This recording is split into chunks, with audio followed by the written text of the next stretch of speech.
बिस्मिल्लाहिर्रहमानिर्रहीम, अस्सलाम वालेकुम। मैं हूं नुमान और आज इस वीडियो में हम बात करने जा रहे हैं पावर सप्लाई के बारे में।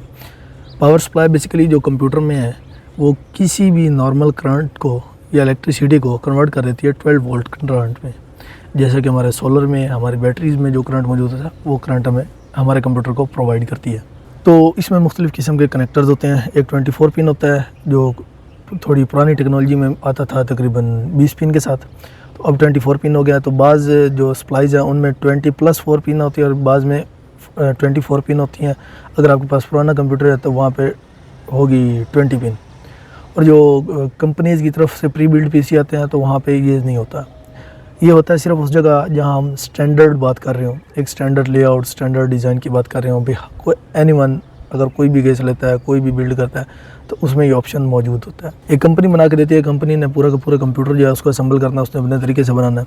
तो उसने पावर सप्लाई की जो वोल्टेज वगैरह है वो अलग तरीके से रखनी है, जबकि जो करना है इसने, जो हर किसी ने खुद बनाना है, उसके लिए एक स्टैंडर्ड बनी हुई है तो हर कोई वो इस्तेमाल करता है। उसके बाद अब हम नेक्स्ट कनेक्टर की बात करते हैं। अब ये जो 24 पिन है ये पूरे मदरबोर्ड को पावर सप्लाई करता है। पावर मदरबोर्ड के ऊपर जितने चिपसेट हैं, प्रोसेसर हैं, रैम्स हैं, SSDs हैं, जो भी है वो इस 24 पिन से पावर हासिल करती है। अब नेक्स्ट फर्दर बात करें तो हमारे पास CPU में आता है। तो हमारे पास जो पुराने कंप्यूटर थे तो उसमें 4 पिन कनेक्टर आता था। थोड़े जब अब नए दौर में आ गए, नए प्रोसेसर आना शुरू हो गए तो वहाँ पे पावर हंग्री प्रोसेसर भी हमें देखने को मिले। वहाँ 8 पिन कनेक्टर इस्तेमाल हो रहे हैं प्रोसेसर को पावर देने के लिए। तो इसके अलावा हमारे पास 6 पिन 8 पिन कनेक्टर होते हैं या 6+2 पिन 8 कनेक्टर होते हैं। उनका मकसद ये होता है कि हमारे कंप्यूटर में एक्सटर्नल ग्राफिक कार्ड जो लगता है उस ग्राफिक कार्ड के लिए सप्लाई वो इस्तेमाल में आते हैं। जो लो पावर ग्राफिक कार्ड होते हैं वो 6 पिन यूज़ करते हैं, जिससे थोड़ा हाई पावर होते हैं वो 8 पिन इस्तेमाल करते हैं। उससे फर्दर जो हाई हो जाते हैं वो 8+6 पिन इस्तेमाल करते हैं।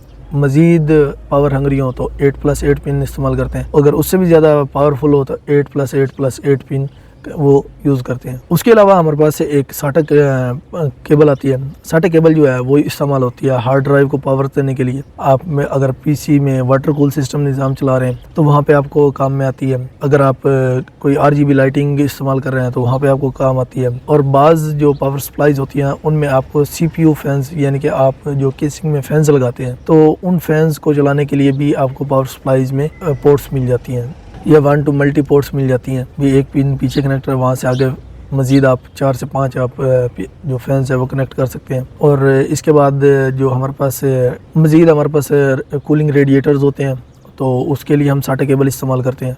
तो ये हो गया हमारी पावर सप्लाईज़ के बारे में।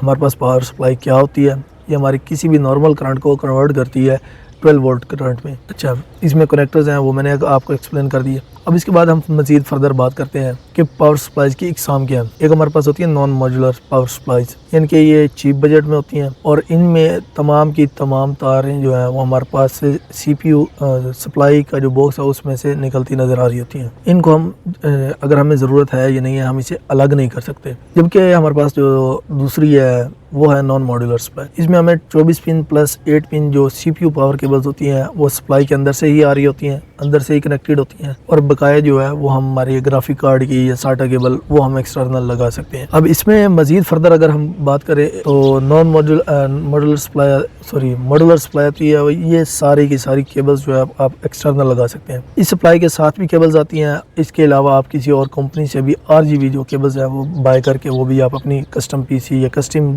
डिज़ाइन के मुताबिक बना सकते हैं। इसमें होता यह है कि आपको हर पिन 24 पिन या 8 पिन या SATA केबल्स हर किस्म की पिन जो है वो आप बाद में लगा सकते हैं। अच्छा, अब इनमें फ़र्क क्या है?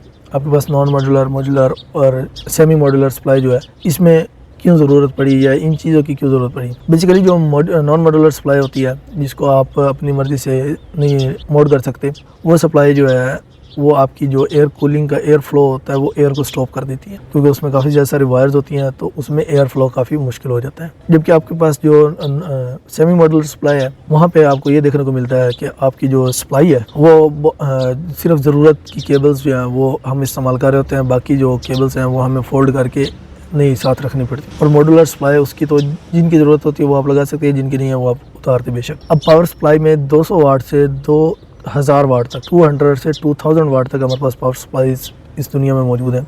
इसमें बेशुमार कंपनीज़ हैं जो पावर सप्लाईज बनाती हैं। अब इनमें हमारे पास आ जाती है पावर एफिशिएंसी, यानी कि हमारी ये जो पावर सप्लाई है वो अगर 500 वाट की है तो वो क्या 500 वाट ही करंट लेके हमें 500 वाट देती है? तो ऐसा नहीं है। हमारी जो पावर सप्लाई 500 वाट की है वो तकरीबन उसमें एक चीज़ आपको सर्टिफिकेशन मिलती है 80+ की, यानी कि ये 80% जो वो करंट लेती है उसका 80% ही आगे देती है। इसका मतलब ये नहीं कि अगर आप वो 500 वाट ले रही है तो हमें 400 वाट देगी, वो देगी हमें 500 वाट ही, लेकिन वो पीछे से ले रही होगी 650-700 वाट। तो इसकी सर्टिफिकेशंस है, तो इसका आप देख सकते हैं कि यहाँ पे दिए गए हैं कि जो 70 जो नॉन 80+ है उसका क्या रेटिंग है, 80+ ब्रॉन्ज की क्या है, सिल्वर की क्या है, गोल्ड की क्या है, प्लेटिनम और टाइटेनियम की क्या है। तो इन पावर एफिशिएंसीज को आप चेक कर लें। तो इन चीज़ों को ज़हन में रखते हुए जब भी आप कोई पावर सप्लाई बाय करें तो आपके ज़हन में ये चीज़ें ज़रूर होनी चाहिए कि इन पावर सप्लाईज़ जो है इनमें हमें कौन सी लेनी चाहिए। तो आई थिंक गोल्ड जो है वो एवरेज है, आपको गोल्ड परचेज़ करनी चाहिए। बजट नहीं है तो आप ब्रॉन्ज ले लें, लेकिन ब्रॉन्ज से कम ना जाएं, वो आपकी पावर कंजम्पशन को इंतहा का बढ़ा देती हैं। जब आपकी पावर कंजम्पशन ज़्यादा हो जाती है तो वो हीट होने लग जाती है, जब हीट हो जाती है तो ब्लोन आउट हो जाती है। कई केसेस में हुआ है कि पावर सप्लाई ओवर हीट होने की वजह से उनमें आग लग जाती है। आग लगने से आपका पूरा का पूरा जो पीसी है वो ख़राब हो जाता है, उसके मदरबोर्ड और जो आपका ग्राफिक कार्ड है वो डायरेक्ट उसके ऊपर बाज़ औक़ात बर्न आउट हो जाते हैं, बाज़ औक़ात जो है वो सोलिडेट हो जाते हैं। उसकी जो केबल्स होती हैं मदरबोर्ड के अंदर या ग्राफिक कार्ड के मदरबोर्ड के अंदर वो बर्न आउट होकर वो ब्रेक डाउन हो जाती हैं, तो चीज़ें इस तरह ख़राब हो जाती हैं। तो मेरा मशवरा ये है कि आप मिनिमम गोल्ड लें, अगर नहीं आप अफोर्ड कर सकते तो कम से कम ब्रॉन्ज ज़रूर लें। तो उम्मीद करता हूँ वीडियो आपको पसंद आई होगी। Thanks for watching. अल्लाह हाफिज़।